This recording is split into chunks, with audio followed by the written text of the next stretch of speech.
Ndiyanibulisa ngegama likaYesu Kristu Nkosi yethu. Amen. Apha nithetha noNontuthuzelo Qobuzane. Andihambi ndedwa, ndihamba nomzalwane wami uzawuthi azichaze. Ndiyabulisa nami kubabukeli, igama nguGift Moyo. Siyabonga ke, sizawuthi ngaphambi kokuba singene esifundweni sethu, sizawuthi sithoba amakhanda, sicele umzalwane basithandazele. Sithandazeni. Bawethu osezulwini, siyabulela uba noba ufana nawe. Simema ubukho bakho xa singathi singene kwesi sifundo Nkosi. Sicela uthoba umoya wakho ingcwele, uhlale Nkosi kwiingcinga zethu, uhlale encameni yomlomo yethu. Ukwazi Nkosi ukuthi ucukumise njalo abantu abazathi babukele. After konke sikwenzile Nkosi, eyona nto esiyinqwenelayo yokuthi sibe ngabenzi belizwi lakho. Sikhuleka, sicela egameni lamandla, igama lenkosi yethu Yesu Kristu, eyohlala uze phakade. Amen. Amen. Xa singena esifundweni sethu, isifundo sesihlanu, sithetha ngoJoel. Xa sithetha ngoJoel sithi Joel, a consecrated messenger. Sine vesi esinikiweyo esisingeniso efumaneka kuYoel 12 verse 15. Ifundeka kanje. Ithi, blow the trumpet in Zion, sanctify a fast, call a solemn assembly.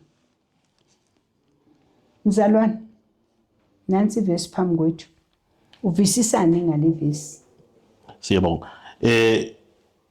I-direct invitation eziswa ngubawo kubantwana bakhe ngomprofeti uYoel. Ithi ke blow the trumpet in Zion. Ithethe ke yamphindisa emva kuhlanga lukaIsrayeli. Bebethi ke before benze anything, ngizowenza umzekelo, umthandazo xa besahleli besisizwe, umthandazo wangentsasa nomthandazo wakuhlwa, bekusiba ne-trumpet ethile, maybe kuyiwa emfazweni, bekusiba ne-trumpet ethile ekhalayo. Apha ke ithi ibamemela aba bantu kuzilo, which is i-fasting, nakuntoni, nakwindibano ezolileyo, which is a solemn assembly. So yiyo i-invitation uYoel ke abiza abantwana bakabawo. So ithini ke maybe xa umamele apha kungathethwa ngenzilo. Amaxesha amaninzi kuba kuyinto yokuthi uyayazi umuntu ukuthi udinga ubawo more ngelo xesha. So sizawuva ke ngokuhamba kwesifundo, kodwa yinto esifumanayo. Babizwa kwindibano ezolileyo and besiza betheni bezila ukutya. Amen. Amen.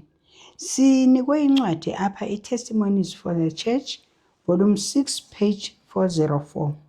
Ifundeka kanje ke, ithi, a pillar of cloud which speaks wrath and terror to the transgressor of God's law, is light and mercy and deliverance to those who have kept his commandments. Xa sijonga le ndimana, ithetha ngephila yelifu elo elalithetha ingqumbo kunye nentuthumelo kwabo abebephula umthetho wakhe uThixo. Iphinde futhi ithethe ngokukhanya nangenceba nokukhululwa kwabo abathi bagcina imithetho kaThixo. So apha sifumana ii-groups ezimbini, mzalwane. Yeah. Sifumana ii-groups ezimbini. Kunjalo nje xa ufunda izinto zikaThixo kunee-groups ezimbini. Kunabantu abazawuthi basindiswe, kunabantu abazawuthi benzeni, balahlwe. Abantu abagcina umthetho kaThixo nabantu abenzani, abangawugciniyo umthetho kaThixo. So ngoku siyabona uba aba abawugcinayo umthetho kaThixo kunokukhanya kubo, kunokukhululwa kubo. Kanti kwabaya abangawugciniyo kunantoni, kunengqumbo nantoni, nentuthumelo kubo. Sizawuthi xa singena ke esifundweni sethu pha ngecawe, sive kabanzi ngesi sifundo ba sithini sifumane ingcaciselo epheleleyo. Phaa ku-Sunday ithi applied to the future. Thetha ngantoni ngezinto ezizayo. Ithi what catastrophe does the prophet Joel depict? How does it relate to an event still in the future? Amen. Yeah. Xa sijonga ke nguYoweli oqala verse 10 uya ku-12 no verse 17 uya ku-20 ufanisa or uqathanisa nesityhilelo uRevelation 16 Yes. verse 8 and 9 which is sisibetho sesine. Now xa ujonga kweli cala likaYoweli ubalisa ngenhlekele or ngembalela i-drought. Umhlaba uyanqina. I think xa ufika ku-verse 10 ithi the field is wasted, the land mourneth. Abalise ukuthi umbona awufumaneki, imithi yomile intoni.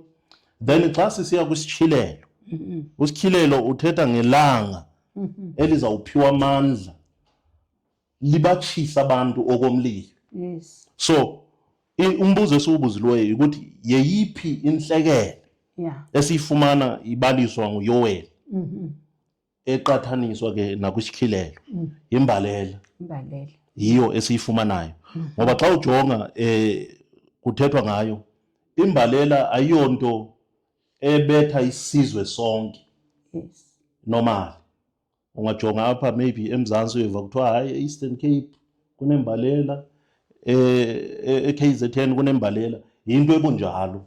Ngoba xa sijonga kumoya wesiprofeto apha ithi these plagues are not universally phaa ezantsi great controversy 628 629 or the inhabitants of the earth will be wholly cut off. So siboniswa still sibuyela phi phaa kwi-quotation yethu. Yes. Ziyi-2 ii-groups. Yes. Sesiya kwisityhilelo. Isityhilelo sithi aba abazawufumana isibetho or ingqumbo kababa according to Revelation 16 verse 8 to 9 ngabangagcinanga mthetho, abafumane uphawu lwani lwesilo, yibo abazawufumaneka ilanga libe litshisa kubo liba ngumlilo libatshise ngendaba yokuthi abagcinanga mthetho. So ithi phaa i-quotation yethu ezi zibetho ke azizukubetha wonke umntu, zizawubetha abo abatheni abaphule umthetho abangakhange bawugcine. Then abawugcinileyo ayisoze ibe yintoni, yinto eba-afekthayo. So if sithe thina kwenzeka xa sihlala kwisityhilelo saba ngabo abathe sathini sasilishwa sagcinwa umthetho sasilishwa ngesabatha, kuzathi betshiswa lilanga thina kuthi ilanga liyintoni, likukhanya. Yiyo into ke esiyifumanayo ke ukuthi le mbalela obethetha ngayo apha ekugqibeleni, because nakwixesha apha xa ethetha uYoweli imbalela sinqinisiwe yi-quotation ukuthi ayizukufumaneka, ibingafumanekanga yonke indawo, ifumaneke kwezinye indawo. Xa sisiya kwisityhilelo siboniswa ke ukohlulwa futhi kwezi groups. Ngiyithandile xa ufaka isingeniso. Amen.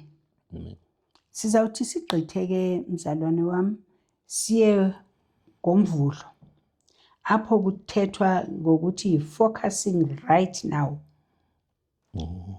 Ithi of what do we need to be solemnly mindful?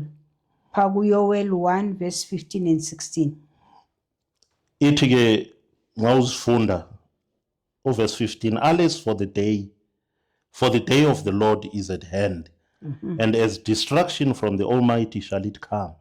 Is not the meat cut off before our eyes, yea, joy and gladness from the house of our God? So umbuzo uthi, of what do we need to be solemnly mindful? Yes. Kukukhunjuzwa ngemini kabani? kaYehova, or the nearness of ukuza kwabani kwaYesu Kristu.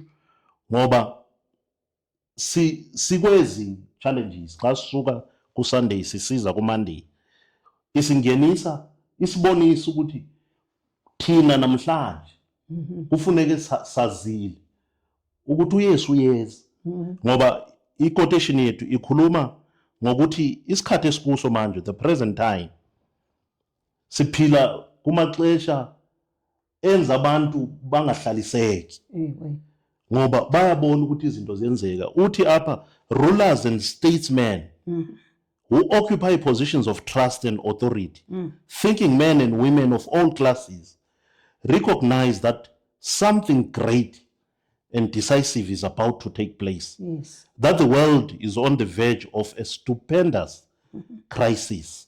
So thina kamandi sinazo iziboniso. uMatthew 24 umzekelo. Siyaxelelwa ngengikikya zokufa, sixelelwe ngendlala, sixelelwe ngezigulo ezingalaphekiyo.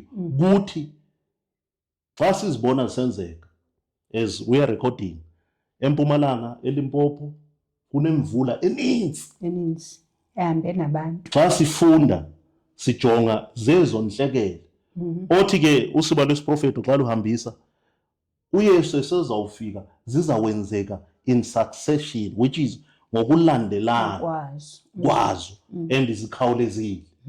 So thina asijongi nje sibone sikhale njengawonke umuntu, thina sijonga sinethemba, sisazi ukuthi imini yenkosi yathini iyasondela.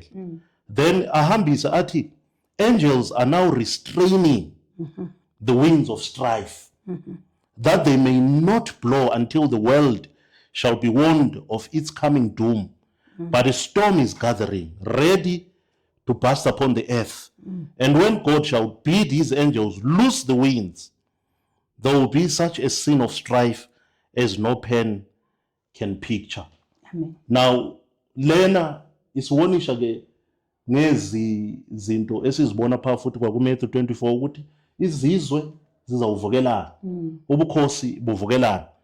Xa sibuka ehlabathini namhlanje siyayazi iAmerica iyavukelana nezinye izizwe. Thina esifunda isiprofeto siyayibona ukuthi ubawo usayibambile ngezithunywa zakhe. Itsho le ukuthi izithunywa ziyibambile imimoya and ibanjiwe nje imimoya. Thina esineqiniso esaziyo ukuthi kumele sithini, kumele sikwazi ukuthi sibe sahlukana nesono, sibuyela kwela verse yethu esivule ngayo. Yes. Ukuthi umsindo esiwukhwazayo ozayo ngokuthi sahlukane nesono ngoba ezi zinto ziyafulfilleka, ziyazaliseka ezi zinto. And ithi the Bible and the Bible only gives a correct view of these things. So kungathethwa ke ukuthi hayi laba benza kanje, laba benza kanje. Simple thina kumele sibuye sizongqubeka phi eBhayibhelini. Kulapho esawukwazi ukuthi imessage esihambisayo nesikholelwa kuyo ibe nobungqina obucacileyo. Amen. Futhi uze umbone noThixo wethu simkhonzayo ba unguThixo onenceba. So unje umhlaba. Kodwa ezangelo zisenzeni zisayibambile imimoya. Usasinika nje iwarnings uThixo. Ngoba liyezixesha xa simane sihamba nesifundo sethu sawufumana ba liyezixesha apha le ezingelo sizokwenza nathi uThixo ngokhululwe le umoya. Apho ngelo xesha nenceba izabe seyenziwe ntoni, izabe seyisusiwe ngelo xesha. So masiqhubeke ke mzalwane. Iphinde isibuze futhi ithi in light of the imminent danger, what prompt action are we as believers directed to undertake with fervor? Ikwa ku verse 14 uJoel 1. Yes. Simple, sanctify a fast. Yes. Which is we have to arouse spiritual slumbers. Kumele thina ngazi senzeka ezi zinto ezenzeka ehlabathini, mina na umuntu omameleyo silungisa indlela zethu nobaba. So xa kuthiwa sanctify a fast ukuthi sesizibonile thina ukuthi asimanga kakuhle. Yes. Phambi kwenkosi. Ngoba ithi ke ngiyayithanda le quotation, it's very short. Ithi in view of that great day, the word of God in the most solemn and impressive language calls upon his people to arouse from their spiritual lethargy and to seek his face with repentance and humiliation. So ayinani nokuthi maybe sifune nathi ukuphatha izigaba siyokulwa sithi hayi sifuna ukuthi sidile noTrump kwathi thina kumele silungise ubomi bethu bobuKristu Njalo. sikwazi ukuthi sihlukane nesono manje uYesu esahlele ngoba izawufika imini ukuthi uYesu aphakame esitulweni santoni sokucelela uxolo. Amen. Uyazi ivisa ubuhlungu kakhulu lento ifike ngexesha apho namaKristu ebhidekile. Uva umKristu ethetha ngepolitics. Adaphuma amagwebu umKristu edibanela nezinto zehlabathi. Kodwa apho uThixo uthe izinto xa zimane zisenzeka masenzeni thina masityhile izibhalo. Silungise ubomi bethu. Sizijonge thina uba simephi noThixo wethu. Sizawugqitha futhi mzalwane siphinde sigqithe siyepha ku-C ithi how does Joel's prophecy foreshadow the day of Christ's second coming? Ngithande kamandi besiyifunda le. Kuthethwa ngokuza kukaYesu. Okay. Ithi ke uverse 3 a fire devoureth before them. Yes. And behind them a flame burneth, verse 3 or Joel 2. The land is as the Garden of Eden before them. Yes. And behind them a desolate wilderness, yea, nothing shall escape them. The appearance of them is an appearance of horses, and as horsemen, so shall they run. Like the noise of chariots on the top of the mountains shall they leap, like the noise of a flame of fire that devoureth the stumble. As a strong people, they sat in battle in array. Siboniswa ke ethetha kweli cala. Xa siyisa kwi-second coming, yileke othi xa ufunda ngayo according to early writings lo esimnikiweyo. Uthi ke soon our eyes were drawn to the east, for a small black cloud had appeared about half as large as a man's hand, which we all knew was the sign of the Son of Man, ukuza kwaYesu. So ukontrasta izinto ezimbili, ewonisha aba bantu ukuthi balungise ubomi babo bobuKristu, ubaxelela ukuthi if sikwazile ukuthi salungisa ubomi bethu bobuKristu, ubawo uzawusilwela neze sikhalaba ngazo maybe ezasehlabathini. Sikhalabile ziyenzeka izinto, singanyaniseka kubawo uyasilwela. Because uthethile pha xa umamelele iyavesi ithi uba ngumlilo odlayo.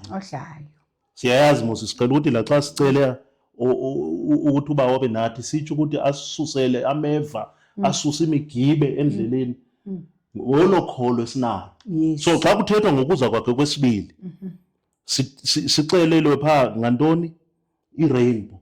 Yes. Izaba ithi was over the cloud, while around it were 10,000 angels, Yes. singing a most lovely song. Kukuza kwaYesu. uYesu akasozeze nje engathi ngumuntu obesuka eshop. Kumele ibe yinto yokuthi onke amehlo abone angqine, then thina silinde ngethemba elinoyolo sitsho sithi nansi inkosi ebekukade siyilindile. Amen. Amen. Amen mzalwane. Hayi uyichazile. Singene ngolwesibini ke ngoku sithi called to repentance. Lubizo lwenguquko. Ithi what assurance does God give to those who repent with sincere hearts? Sithembisa ntoni apho uYesu?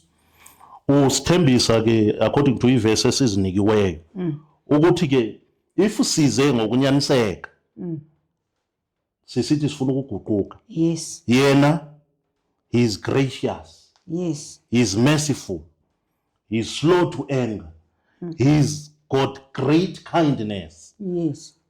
Then ibonise ke ukuthi ezintweni zonke if sisazi ukuthi siye kuye indumiso ke 34 verse 18 usondele Kuba inhliziyo esithembileyo. yes athini ukuze akwazi ukuthi asisindise. Yes. Le verse normally siqhela ukuyisebenzisa sisiya kodudwini. Yes. Kanti xa ndityumke inhliziyo ngesono, Yes.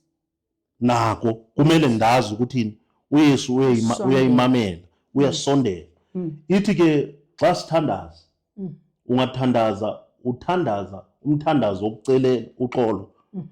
Kuba ngathi izulu liyeka yonke into, lihoye lento oza ngayo. So indlela ke esiyithenjiswayo ke xa simemelwa ke kwinguquko. Ithi ke oluzilo ke, the fasting which the word of God enjoins is something more than a form. Yes. Abaninzi musi siqhela ukuthi hayi siza sifaste sifune sibonakale ebusweni ukuthi hayi sizilile. Kanti uNkulunkulu ufuna inhliziyo zethu. akanandaba nantoni nomphandle, according to even le verse ebesiyifunda ukuthi rend your hearts. Yes. Yiyo i-invitation ke esiyimemelwayo ke xa simemelwa ke kwinguquko. Amen. Amen. Sizawugqitha ke siye ngezantsi ithi what is involved in the confession we so desperately need. Ivesi esizinikiweyo ilena ke ethetha umzekelo ngokuthi xa usithi ke uza kuba ngomthandazo, ungena ekamerweni uvale, uthethe nobawo ekufihlekeni, yena kuphendule phi ekuhleni. Yes. Then yesibili ke ile esiyithandayo nayo, 1 John chapter 1 verse 9. Ithini? If we confess our sins, he is faithful and just to forgive us our sins and to cleanse us from all unrighteousness. So into esifundiswayo kule party, le confession esiyenzayo kumele ndazi ukuthi andiyisi mntwini kuqala ngiyisa kubaba, ndikwazi ukuthi ndixolela ngibani ngubaba. Amen. Then if kwenzakele ke ngiphazamisane nawe, ndiya kuwe ndikumoya osuka kuhle, ngoba ngiqale kubani? Kumqali nomgqibelelisi wantoni? Wokholo lwethu. So ithi confess your secret sins alone before your God. Acknowledge your heart, wandering to him who knows perfectly how to treat your case. Yes. So if you have wronged your neighbor, acknowledge to him your sin and show fruit of the same by making restitution. Abaninzi ke asifuni ukuthi even sixolise kwakubaba, sifuna ke ebantwini, and yikubona most of the times asikwazi ukuthi uxolo lube khona ngoba siyayigqwetha lento. Iverse esiyinikeziweyo ithi if we confess our sins, he is faithful and just to forgive all of our sins and cleanse us. So kuzoba lula ukuthi ngize kumzalwane or kumzalwane othile ngitsho ukuthi hayi ngicela ungixolele ngoba ngiqale ngaxolele ubani kuYesu. Inkhumbuza xa ufunda i-councils to the church, ikhona i-chapter le ethetha ngesabatha. Ithi there is another work that is very important before samukele isabatha okumele siyenze. Kumele senze uxolelaniso nantoni nobawo, senze uxolelaniso nomzalwane, senze uxolelaniso nenkosikazi nabantwana ekhaya. Then siye siyodona siyokwamukela ke isabatha. Abaninzi bethu ke kuba lula ukuthi ngiye enkonzweni ngingathethisani nomlingani wami, ngingathethisani nomelwane wami. Kwalapha enkonzweni ekhona umuntu enithini engathethisani naye. So kumele siyikhumbule, sazi lento yokuconfessa ayiyonto ongayi-acta, ngoba uNkulunkulu yena ofunda inhliziyo uyakwazi ukubona ukuthi lo uxolo lwakhe lolwase emlomeni alulu oluphuma phi? Enhliziyweni. Amen. Amen. Sizawungena ngolwesithathu apho ithi coming up higher. It describe the urgent step God's church is to take. isibuyisela ke kwi-memory verse yethu. Yes. Iyongeza ke ivesi ezimbili nguYoel 2 uverse 15 to 12 to 17 uqolo. Iqala ke besiyithethile ke ukuthi ukhala le trumpet eZion. iZion ke siyazi indawo ke kabawo or i-city of God. Yes. Ithi izani ke ngozilo kubizo olutheni olusoleka. Yes. Ithi ke qokelelani abantu. Iqale ngenkokheli zebandla. Yes. Ithi liqokelele abantwana, qokelelwe nentsana ezithini ezincanciswayo, qokelelwe naba abagqiba ukutshata emakamereni abavalelwe phaya besagqiba, uqokelele umyeni wonke umuntu. So ibonisa ke indlela ke okumele sibe serious ngayo when we come to into zikabawo. Uyabona ukuthi iqale ngenkokheli, elders. Umuntu onikwe irole yokuba inkokheli yebandla. Yes. Ukuphila kwelo bandla kukuye. If yena engakwazi ukuthi abize ibandla xa ebona ukuthi ikhona into ndonakele, umoya ongcwele awuzukwazi ukuthi uhle kuloo ndawo. Sizabe sizikhonzela ke. So into efunekayo inguquko enyanisekileyo. Ukusuka kwinkokheli nebandla lonke kuzilwe for ukuze kwaziwe ukuthi soyise isono. Singahlali into engafunekiyo apha ebandleni ukuthi sihlale si-entertain isono. Amen. Ubawo akayifuni ngoba ithi ke ngiyithandile ke i-quotation ithi Christ will be with every minister who, although he may not have attained to perfection of character, is seeking most earnestly to become Christ-like. Sikhumbule, singamaKristu nje, eyona nto esiyilwelayo ukuthi isimilo sethu sifane nesikaKristu. And ithi uYesu engezi nje, it's because ibandla alikabonisa isimilo sakhe. Isimilo sikaKristu. So yinto okumele siyilwele and siyilwele ngamandla. Ithetha kakuhle apha ithi such a minister will pray.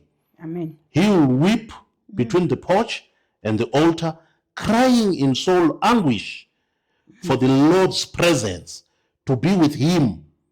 Else he cannot stand before the people. With all heaven looking upon him, and the angels pen take note of his words, his deportment and his spirit. Lena ibhalelwe kubantu abaku-leadership. Yes. Ibandla xa lifile elo bandla lingaphili. It's because unxibelelwano lwenkokheli nobawo alukho. Kumele luvuselelwe. Yeah. Because this is an urgent step okumele ithini ithathwe libandla. So siyamemelelwa ke, siyamenywa. It's a timely warning. If we look, I think uthethe kamandi mama usitsho ukuthi i-message esizihambisa ngoku current. Yes. This is present message okumele ibandla likaNkulunkulu bekumele kungabi nezinto okuthiwa sidibana silungisa ondonakele. Yes. Bekumele aluba sidibana si-strategize ukuthi inoba sivangela njani. Amen. Ngoba uxolelaniso yinto ekuthi singakhumbula i-foundation yebandla lethu bapostile incwadi yezenzo ithi umoya ongcwele wawa sebetheni sebomqhelomnye. So nathi yeyona nto esiyibukileyo because bona bafumana imvula yakuqala, thina sibheke kumvula yantoni yamba okumele ithi isiwa kuyabe kungekho sona. Unfortunately, that's how urgent and how strict okumele senze ngayo. Ndiyayithanda ke le quotation esinikiweyo le yaku-Testimonies for the Church, volume 6 page 408. Ndizawuthanda uba nale paragraph yokugqibela uyigqibezele mzalwane, ibaluleke kakhulu. Ithi Could the curtain be rolled? Ndicela uyifunde. Ithi could the curtain be rolled back? Yes. Could you discern the purposes of God? Yes. And the judgments that are about to fall upon a doomed world? Could you see your own attitude? You would fear and tremble for your own souls and for the souls of your fellow men. Earnest prayers of heart-rending anguish would go up to heaven. You would weep between the porch and the altar, confessing your spiritual blindness and backsliding. I think isagxininisa ibonisa ke ukuthi isukile kwinkokheli seyikubandla ukuthi ngokwebandla ukuthi nathi sinayo lo task ukuthi mangingaxaki inkokheli. Abanye inkokheli sele zibhidiseka.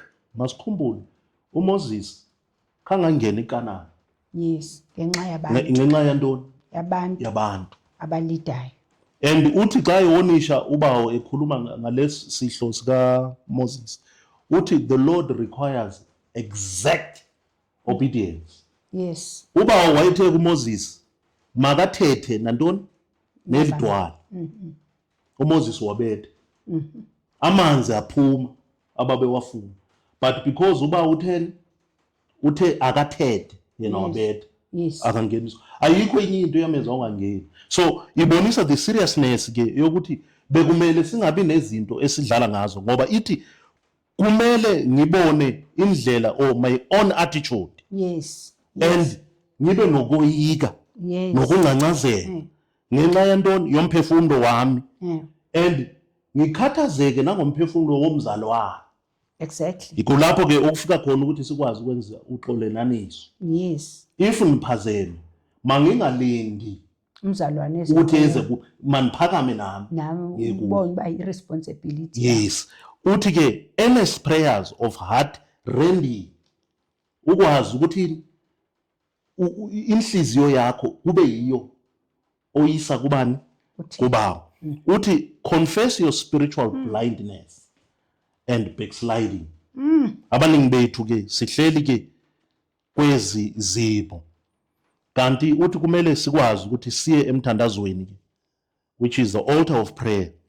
Sibone nokubuyela kwethu emva ebuKrestwini, sikwazi ukuthi sibhekane nabo, sibunikeze ubawo. Yena is faithful and just, ithilo iverse ebesiyinikiwe ngaphambili. sigqitheke mzalwane size apha ngezantsi sithi, how does God desire to respond to such fervent prayers offered by his people? Amen. uYoel 2 verse 23 ithetha ke sengiyondlalele. Yes. uYoel 23 verse 23 ukhala ubonisa ukuthi maybe ibe ne context emandi. Siqale ku21 ithi, fear not, O land, be glad and rejoice, for the Lord will do great things. Yes.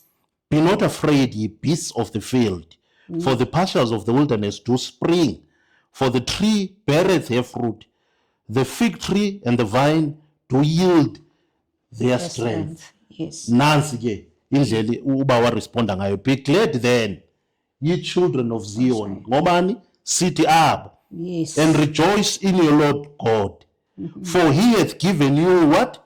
The former rain moderately. Yes. And he will cause to come down to you the rain, the former rain, and the latter rain in the first month. Ithini ke uNkulunkulu yena ulindele ukuthi siye kuye with our confessions. Yes. Asiniki. Xa kuthethwa ngo former rain and latter rain ngomoya ingcwele. Yes. Ngitshilo ke xa bengitshayelela ukuthi ifoundation yebandla lethu ikubapostile. Bona abakwazi ukuthi babe kumxhelo omnye. Yes. Nathi kumele sibe kumxhelo omnye because silindelwe imvula yamva. Yes. Uthi ke xa ethetha ngayo imvula yamva uSibalos prophet uMama White uthi kuthi uzaba more than lo abapostile. Yes. Now I believe also indlela okumele sixolelanise ngayo should be more. Yes. Iyo indlela okumele sibehave ngayo, ngoba ithi ke uSatan nxa ihambisa apha, the enemy moves upon his servants to propose measures that will greatly impede the work of God. But statesmen who fear the Lord are influenced by holy angels to oppose such propositions with unanswerable arguments. Seyingena ke ibonise ke indlela even in our government the influence is ubuthethile ngokuthi we spend time sifuna ukuphatheka ku-politics. Yes. Some of these leaders bazinikele kongendawo. Yes. IBhayibheli ithi ukuthi babuse bavunyelwa nguYesu. Yes. Now just like into yokholo, uYesu usibonisa inyaniso, Yes. asibonise okubi, athi sigqiba sithini masikhethe thina. Ichoice kumi, ichoice kuwe.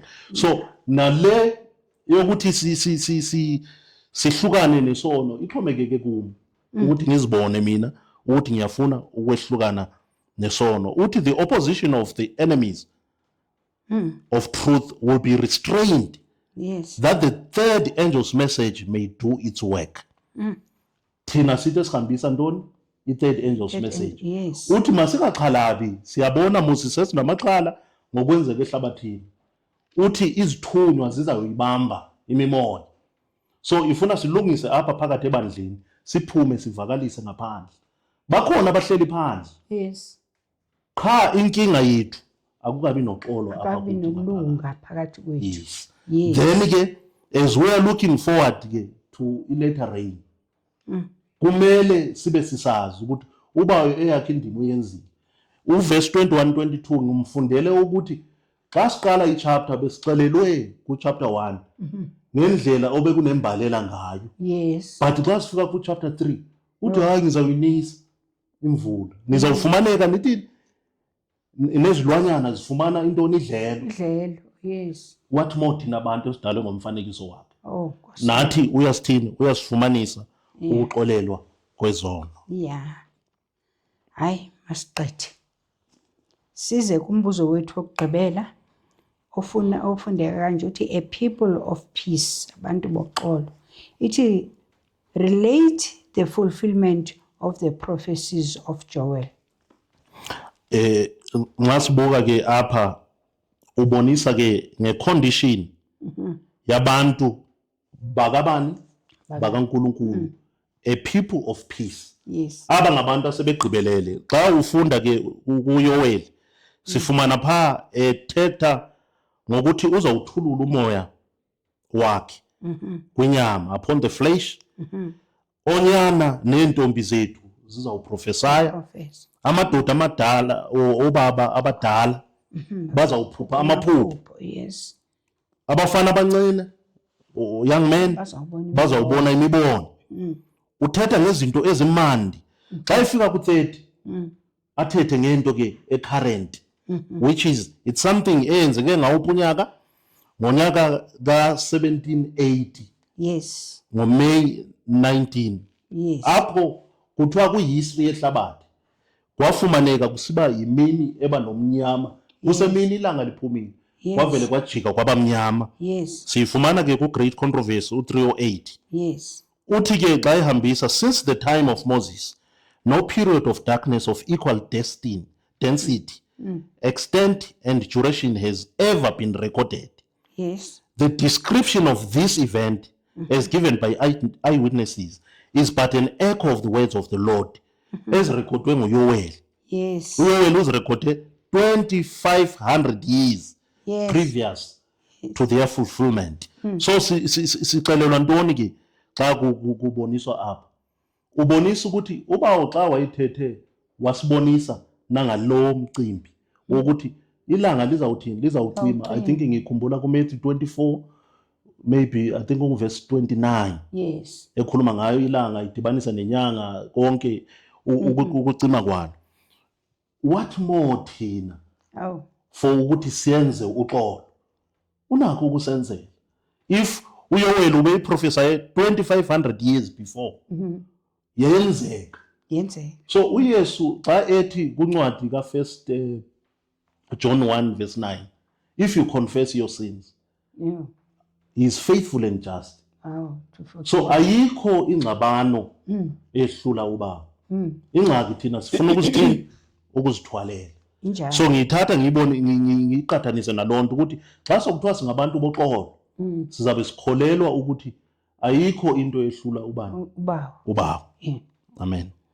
Size kumbuzo wethu ophansi ube ngumbuzo wokugqibela.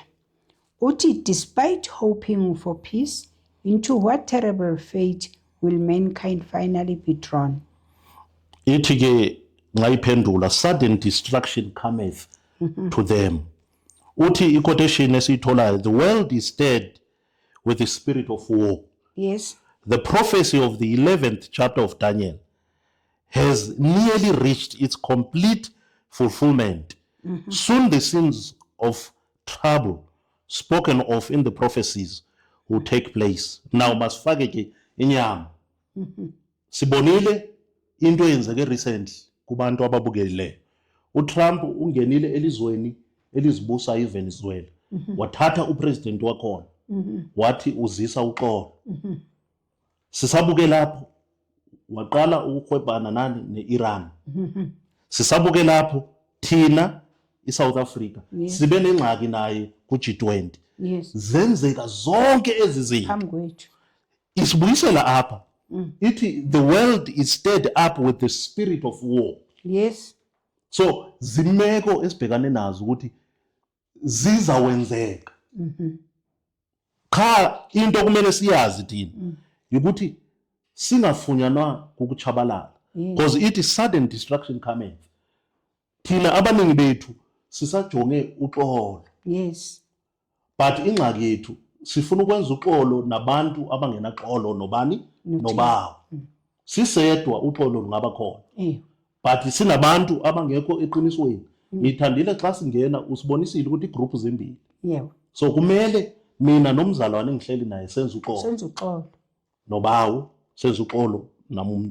Na aba behlabathi kumele sibafundise. Yes. Ngoxolo olufumaneka kubani?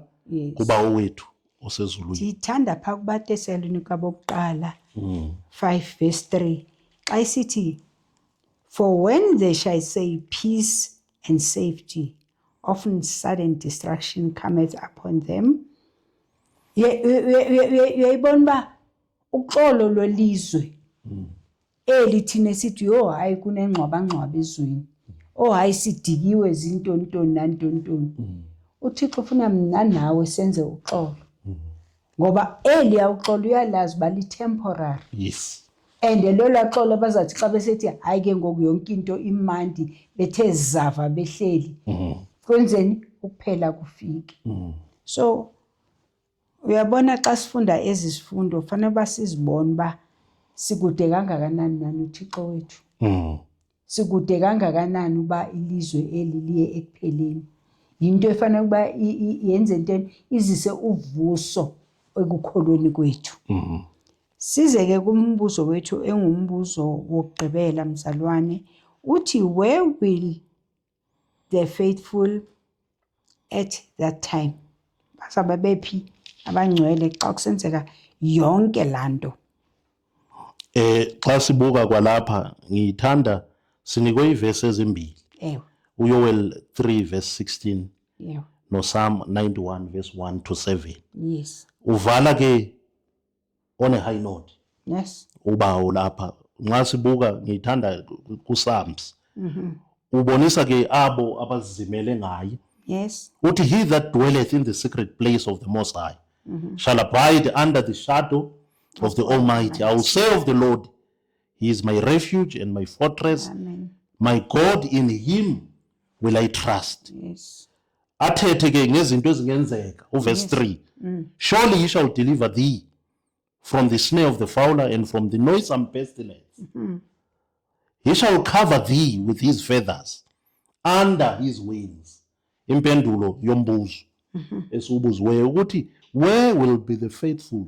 Yeah. Kwesisikhathi they will be under God's wings. okwesikhukhukazi siqokelela ntoni? Amantshontsho. Amantshontsho aso. Yes. So sinokukhuseleka bazalwane xa ivala ke ngelithemba elinoyolo. Uthi fearful tests and trials awaits the people of God. Yes. The spirit of war is stirring the nations from one end of the earth to the other. But in the midst of the time of trouble that is coming, a time of trouble such as has not been since there was a nation, God's chosen people will stand unmoved. Amen. Satan and his hosts cannot destroy them. Amen. For angels that excel in strength will protect them. That's why ngithi ngithanda ke kuPsalm 91 as we close umuntu akazifundela uPsalm 91 ngoba ihambisa ke ithi uverse 7 1,000 shall fall at thy side and 10,000 at thy right hand but it shall not come nigh thee. Ngithanda ke ku12 uthi they shall bear thee up in their hands lest thou dash thy foot against a stone. Uthetha ke ngezithunywa, ithe i-quotation yethu, angels that excel in power and in strength are encamping around about us. Uverse 10 uthi uzawuthumela izithunywa. Uverse 11 oka Psalm 91 uzawuthumela izithunywa ukuthi zisikhusele hleze ubetheke kini. That's how precise and how careful uNkulunkulu is to abantu abamthobelayo, and sizawukhuseleka ngoba uthi there are fearful tests and trials that are going to come our way. Yes. Utsho I think incwadi kaJohn, uJohn 16:33 uthi emhlabeni sizawuba nembandezelo. Yes. Kodwa uthini? Masomelele. Masomelele. Yiyo ke into ke esiyikhuthazwayo ukuthi ke kwezi group ezimbili engasingazikhethela ukuba kweli cala elizawusilishwa ngoba ukuze singafumani isibetho sesine esike sathetha ngaso ngaphambili, it's xa sithe sasilishwa and the seal is the Sabbath. Amen. Inkosi ke ingasinceda. Amen. Amen. Siyabulela mzalwane kakhulu isifundo sethu esihambe kakuhle kakhulu. Ngathi uThixo angasinceda asinike uba senze ukhetho oluhle, ukhetho lokuba sibe ngabo abazawuthi batywine, zithi nezibetho xa sisiza sibe ngabo abazawuthi bakhuseleke. Inkosi ibusise. Amen. Sizawuthi xa sivala isifundo sethu sithoba inhloko zethu sivale ngomthandazo. Bawethu osezulwini, ngeli xesha langoku siza phambi kwakho, siza sizibonile zonke izinto othethe ngazo esibhalweni sakho. Siyabulela mzali, sibulela ngazo zonke izinto osixwayisa ngazo. Nasi isifundo siphambi kwethu, uphakathi kwethu uba sizikhethele. Kakhulukazi Nkosi, sicela uba ususe ipride phakathi kwabazalwane, kuphele ukuziphakamisa, sikwazi ukuthi xa sonene sikwazi ukuthi siye komnye nomnye, ukuze umoya wakho uthelwe ebandleni lakho. Senze ke Nkosi ukuthi ngexesha langoku sesivile esifundweni, masingabizi ingxaki okanye imithwalo kubaholi bethu, sibe ngabo abazawuthi bamamele, singabanika umthwalo ukuba bakhale bekhala ngathi, ngoba Nkosi loo nto siyazi uba awuyithandi. Yilaa nto yenzeka kuMoses Inkosi oyingcwele. Nathi masingabi njengabantwana bakwaSirayeli abamthwalisa umthwalo for 40 years entlango. Siyacela ke Bawo, ezi zifundo mazingene ngaphakathi kwethu ngamnye ngamnye, zisebenze kuze kubonakale futhi kukhawulezise ukubuya konyana wakho kwesibini. Oko sicela sithembile ukuba uzasenzela ngayo Yesu Kristu Nkosi yethu. Amen. Amen. Isifundo sethu ke esizayo lesson 6, yona ezawube ilesson nayo ekhuthazayo kakhulu.